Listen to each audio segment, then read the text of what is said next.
Hello everyone, welcome to my new vlog. So you guys must be thinking गंदगी क्या हो रही है मेरे पीछे में टाइम बहुत गंदा हुआ है. I will tell you the reason ये है कि we are leaving for Punjab. पुप्पो, अचू और हारिस पंजाब में हैं and we will give them a surprise. उनको बिल्कुल भी नहीं पता कि हम पंजाब आने वाले हैं. और एडी को भी हमने दे दिया क्योंकि मेरे अम्मा अब्बा और मेड बिल्कुल भी एडी को नहीं समझ. वो एक अच्छी खासी रिस्पॉन्सिबिलिटी है. हमने उसको वहाँ फार्म हाउस पे शिफ्ट कर दिया है. बहुत रो रहा था जब मैं आ रही थी. वो मुझे देख रहा था. उसकी आंखों में मेरे लिए सवाल था कि मुझे क्यों नहीं लेके जा रही सर. तो अभी जो है ना मैं पैकिंग कुछ हो गई है. ये बैग तो फुल हो गया है. वैसे लड़कियों का सामान इतना होता है. मुझे पता नहीं क्यों ऐसा लग रहा है कि मैं समझ रही हूँ कि मैंने पैकिंग कर ली, लेकिन मैं कुछ ना कुछ भूलूंगी. पता नहीं क्यों मुझे इस तरह का लग रहा है. मेरे कितना गंदा हो गया है. क्या फ़ायदा मेरा साफ़ करने का. कल मेट कर देगी. मैंने तो उस कमरे में वैसे ही नहीं रहना है. अभी जाना है. टाइम अभी 6:20 and now I am very कि हम टाइम पे पहुँच जाए. अभी तक मैंने ज्वेलरी नहीं रखी अपनी. पापा वैसे ही पापा क्या कह रहे हैं. मैं अभी शूट नहीं कर पाऊँगी वीडियो क्योंकि मुझे जगह फैसल भी नहीं है और मुझे अब डर लग रहा है क्योंकि 6:30 बज गए और पता नहीं रेडी हो पाऊँगी नहीं क्योंकि 7:40 या 7:30 तक हमें निकलना है. रश इतनी ज़्यादा थी. पापा हमें जो है वो शीशे के बाहर से देख रहे हैं जब तक हमारी ट्रेन नहीं चले. कितना टाइम है फैसल? 13 मिनट्स हैं और 13 मिनट्स बाद जो है वो ट्रेन चल जाएगी. फिर पापा भी चल जाएंगे. पापा को मैंने बोला है जाके बैठ जाए पापा ना वहाँ बेंच पे, लेकिन पापा फिर भी खड़े हुए हैं. सो मुझे बहुत ठंड लग रही थी इसलिए मैंने आते ही ना जैकेट वेयर कर ली. ये मेरी जैकेट है. मैंने आते ही ये वेयर करी क्योंकि यहाँ पे एसी बहुत तेज़ चल रहा है. रात को हम लोग सो गए थे. बहुत अच्छी नींद आई यहाँ पर. मेरा फर्स्ट टाइम था एक्सपीरियंस. बहुत अच्छा एक्सपीरियंस. बहुत पीसफुल. और उसके बाद बस ऐसे सो. अभी नाश्ता करना है लेकिन कोई स्टेशन है नहीं ऐसा जहाँ पर ना भी नाश्ते की कोई चीज़ मिले. अम्मी ने राइस दिए थे, कीमा दिया था, रोटी दी थी, रायता दिया था. तो रात को 2 दफ़ा खाया. तो अब जो है ना वो खाने का दिल नहीं चाह रहा. वैसे भी बहुत ठंडा हो रहा है क्योंकि मैंने बताया कि यहाँ पर इतनी तेज़ कूलिंग है कि जब मैं आई मुझे जैकेट पहननी पड़ी फ़ौरन. और अभी भी मैंने शॉल वेयर की हुई है. तो इस वजह से बहुत ठंडा भी हो गया खाना. तो अब मैं वो नहीं खा सकती. मुझे अंडा पराठा खाने लिए है नहीं ऐसा कोई कैफ़े. तो अभी भी मैंने शॉल ली हुई है. इतनी ठंड है यार. इसके बावजूद कि हमने एसी बंद कर दिया है तभी भी कूलिंग नहीं ख़त्म हो रही. और हारिस को, पुप्पो को, सबको थोड़ा सा शक हो गया. और इसकी वजह ये है कि पापा ने हमारी गाड़ी करवाई. तो वो पापा ने चचा हारिस को भी कहा है कि गाड़ी में साथ जाना. उन्होंने ये सोचा नहीं कि ये बोल दिया है तो ज़ाहिर है वो समझ ही जाएंगे कि हमें. ऑब्वियस सी बात है.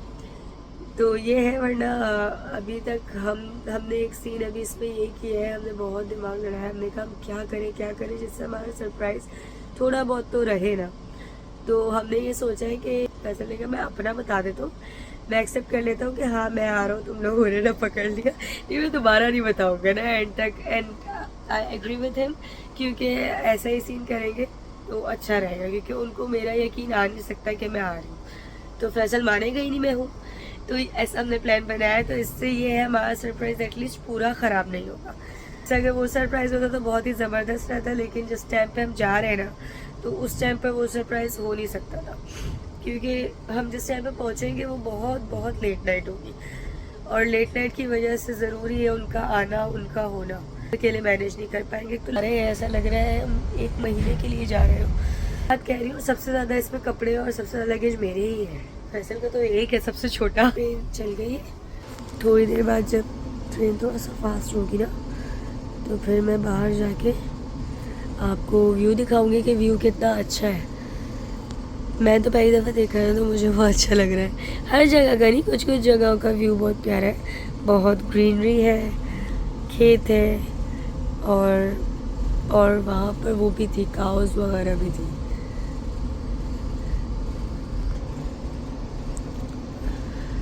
मैं जब आई थी यहाँ तो मैं बिल्कुल सही थी, इतना फ्लू नहीं था, लेकिन अभी मुझे लग रहा है जाते तक ना इस ट्रेन को छोड़ते हैं और मुझे बहुत ज़्यादा फ्लू हो जाएगा। यहाँ की कूलिंग इतनी तेज़ है कि मुझे बहुत ज़्यादा कंजक्शन हो गया, मुझे लग रहा है मुझे सांस ही नहीं आ रहा, और मैं वाकई मुँह से सांस ले रही हूँ, मेरी नाक पूरी बंद हुई हुई है।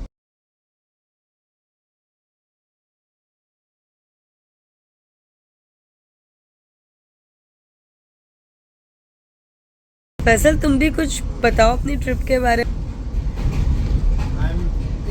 तुम्हारे बालों में बम पड़ गए। लेविशनेस देखो तुम, पूरा कंपार्टमेंट हमारा है। हमारा बड़ा अच्छा डिसीजन था, शराब, ये हमारा बड़ा अच्छा डिसीजन था कि हमने क्या किया, क्योंकि हमें ना ट्रेन बिल्कुल मिल नहीं रही थी, हमारा बहुत सडनली प्रोग्राम बना, और ये भी अम्मा अब्बा ने हमें प्रेशराइज किया कि चले जाओ, तुम लोग क्यों नहीं जा रहे हो, क्योंकि फैसल की अभी ऑफिस की भी ऑफ चल रही थी। पापा और अम्मी ने कहा कि ये बहुत अच्छा वक्त है, अभी चले जाओ, अभी वो लोग भी वहाँ पर है, लेकिन हम मान नहीं रहे थे जाने के लिए। मैंने कहा, और स्पेशली मैं नहीं मान रही थी क्योंकि मैंने कभी विलेज लाइफ जी नहीं है, तो मुझे था कि पता नहीं कैसा होगा कैसा नहीं। मैंने कहा अब ये 3-7 होंगे हारिस, फैसल और चचा, तो मैंने कहा जितनी भी जो भी मसले हो निकल ही जाएगी जिंदगी, मुझे पता है। पहले ही पापा ने कहा था, पापा ने तो 1 मंथ पहले कहा था कि चले जाओ, हम अभी जा रहे हैं।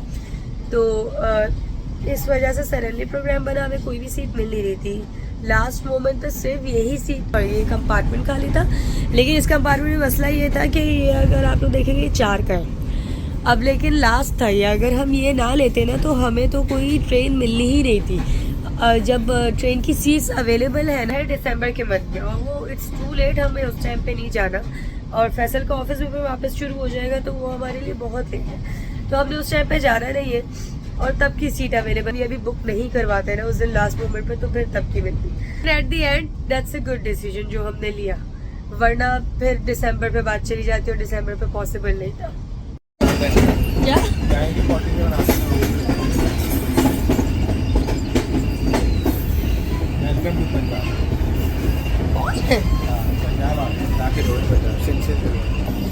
इतनी गंदी गंदी चीजें हैं ना यहाँ पे खाने के लिए। अभी फिर मैंने एक चीज ली, मैंने ली एक बाइट क्या थी, मैं मैक्रोनी समझी, वो अजीब सी चाट थी। हम कहाँ पे पहुँच गए अभी, क्या बोल रहे थे तुम अभी? भावलपुर पहुंच गए, रुद्रांश जा रहे हैं। ऑर्गेनाइज की फसल करते हैं यार, बिल्कुल प्रॉपर लाइन से लाइन। अच्छा, नहीं अभी इतना मजा ट्रेन रुकी, हमने भागते भागते जाके वो गंदी सी चीज दी, भागते भागते वहाँ के। जब हम आ रहे थे पापा ने इतनी जल्दी करी पापा ने, कि पापा के जल्दबाजी की वजह से ना स्नैक्स लेना भूल गई, कुछ भी स्नैक्स नहीं लिए थे। और वैसे मुझे पता भी नहीं था कि ये हाल होगा, क्योंकि यहाँ पे तो दुकानें हैं ना, वो बिल्कुल ऐसी अच्छी नहीं है, ये सब मुझे पता ही नहीं। मुझे लगा चलो किसी न किसी स्टेशन पे तो अच्छी दुकान हो जहाँ से हमें खाना मिल जाएगा। वेल, तो आप सोच रहे होंगे कि मैं तो पंजाब में थी और मैं एकदम से यहाँ कैसे आ गई।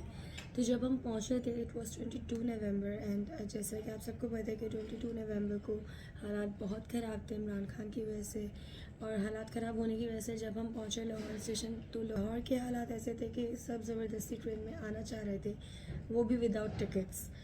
तो ये सब चीज़ों की वजह से मेरा दिमाग बिल्कुल नहीं था ब्लॉगिंग का, और मैंने आउटरो के मैंने तो कोई भी वीडियो उसके बाद बनाई ही नहीं। थक भी बहुत गए थे हम लोग, ऑब्वियसली इतना लंबा सफ़र था, थकना तो था ही, बल्कि मैं तो गाड़ी में जाते ही सो गई थी, घर तक का भी मैं वेट नहीं कर सकी थी, मुझे इतनी नींद आ रही थी, इतनी ज़्यादा नींद आ रही थी। तो इस वजह से मैं आउटरो शूट नहीं कर सकी। एंड देन उसके बाद मैं आई टोटली फॉरगॉट कि मैंने आउटरो शूट करना है, क्योंकि मैं 3-4 व्लॉग्स शूट कर रही थी, तो वो व्लॉग्स जब आए तो ये वाला व्लॉग नीचे चले गया, तो मैं भूल गई इस वजह से कि मुझे आउटरो शूट करना है। वरना शायद अगर ये व्लॉग मेरे आंखों के सामने आता रहता तो मुझे खुद ही याद आ जाता कि मैंने आउटरो शूट करना है। फिर उसके बाद यहाँ आके मुझे याद आया देन व्हाट टू डू। अब ये तो हो नहीं सकता था कि पंजाब वापस जाऊँ मैं आउटरो शूट करने के लिए, तो मैंने सोचा कि मैं यहीं पे आउटरो शूट करके आप सबको बता दूँगी क्या सिचुएशन है जिस वजह से मैं आउटरो नहीं शूट कर सकी। तो गाइज आप लोगों ने मेरा व्लॉग देख लिया है. अगर आप लोगों को व्लॉग पसंद आया तो don't forget to like and subscribe. Thank you.